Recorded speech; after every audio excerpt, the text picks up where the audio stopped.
Chris Tavares is here now with more on this dominant game. I mean, every way you look at it, the Broncos were just the better team against a team that you were saying was favored. Now, with just 3 weeks left in the regular season, the Broncos are atop the AFC West. They have the #1 seed in the AFC. They're riding the second longest winning streak in franchise history at 11 straight, and today they punched their ticket to the postseason. But despite all of that, they still haven't accomplished any of what they set out to this year. It's nice to clinch a playoff berth. Goal one is try to go win your division. Goal two is try to get the best seed. And then goal three is, try to win a world championship. And so we still haven't really accomplished 1, 2, or 3. We wanted to get to the playoffs. That's the only way to get further is to make the tournament. So we're excited about that. I thought tonight overall it was an effective game for us. I mean, we just kept talking about it the whole week, how big of a game this was. But we always say, man, we're going to play in bigger games. We're not a finished product at all. We still got a lot more work to do. And that's the scary part about it. But, man, this team's going places, and I can feel that. Now, you heard Sean Payton say that their first goal is winning the division. They haven't done that yet. I had to edit Bo Nix's sound a little bit because he said our first goal was making the playoffs. We did that. Either way, they're into the postseason, and they're also going to be joined there, we know at least, by the Rams. They were the only other team to book a playoff berth today. Yeah, everybody's talking about the Broncos now. That whole respect thing around the country. Exactly.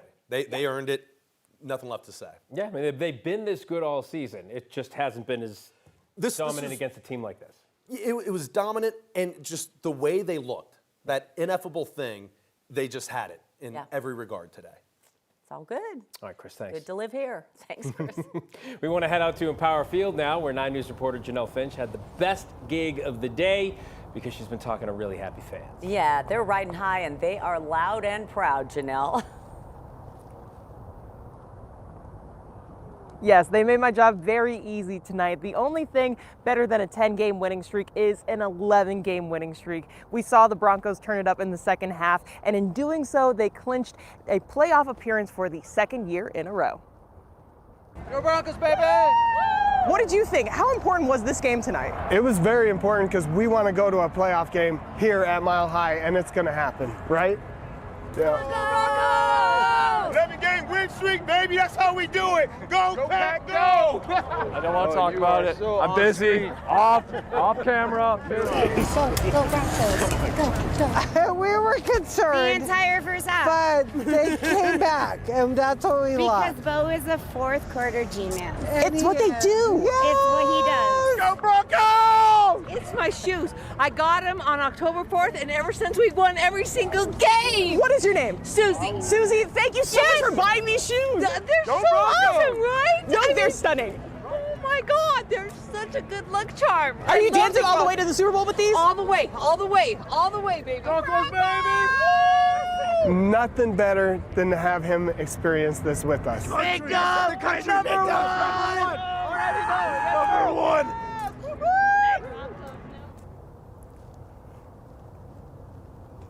And of course, there was a little bit of chatter as well about the Kansas City Chiefs, who got eliminated today. They're not going to have a postseason.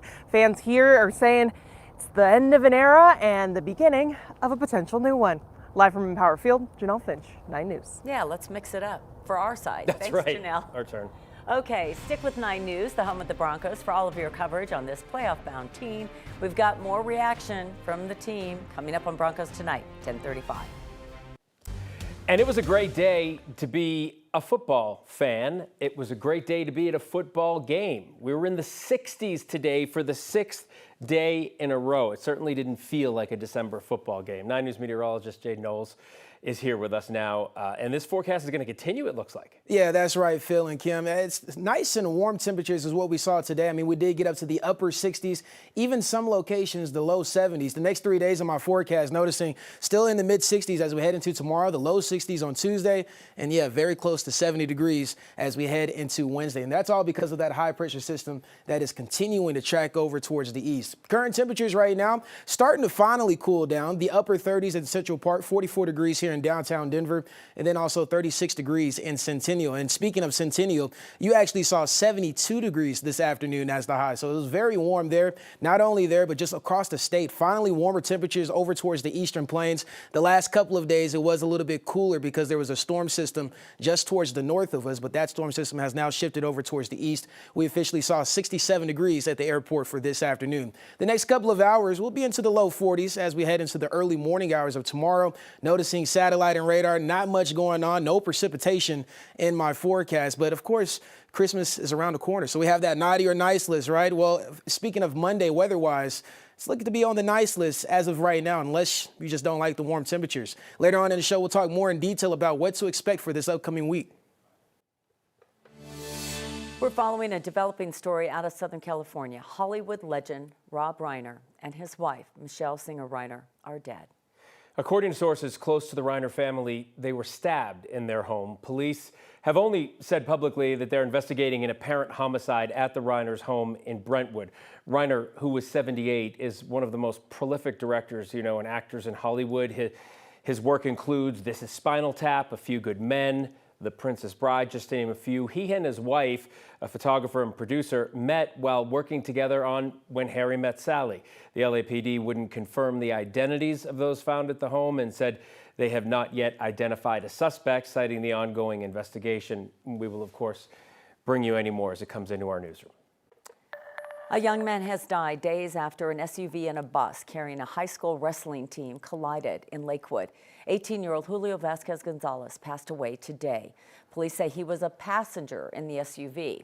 According to Lakewood PD, the SUV was speeding when it slammed into the bus at the intersection of Kipling and West 6th on December 6th. That was the bus that was carrying wrestlers from Central High in Grand Junction. In total, 16 people were injured, including students. Police say 22-year-old Andrew Miller was driving the SUV. He was arrested last week on a number of serious charges.